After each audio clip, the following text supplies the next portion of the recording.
Pasintabi ho sa mga nagmemeryenda o naghahapunan na pinaniniwalaang nilapastangan ang isang bangkay ng lola sa Albay isang araw pa lang matapos na ilibing ito. Natagpuan na lamang kasi ang ataon ng biktima na bukas at wala na ring damit ang mga labi nito.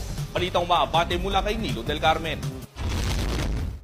Isang bagong libing na bangkay ng isang 82 taong gulang na lola ang kinuha sa loob ng nicho at natagpo ang wala ng suot na damit sa Santo Domingo, Albay nitong linggo. Ayon sa report, isang sepulturero ang nakadiskubre sa insidente sa pampublikong sementeryo at agad ipinalam ang pangyayari sa mga kinaukulan at sa pamilya ng yumao.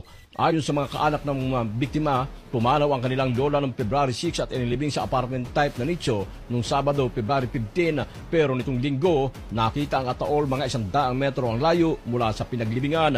Nasa labas na ang labi ng yumao na nakadapa sa lupa at may mga galon sa katawan at mukha at wala ng suot na damit at hinihinalang kinaladkad pa papalayo.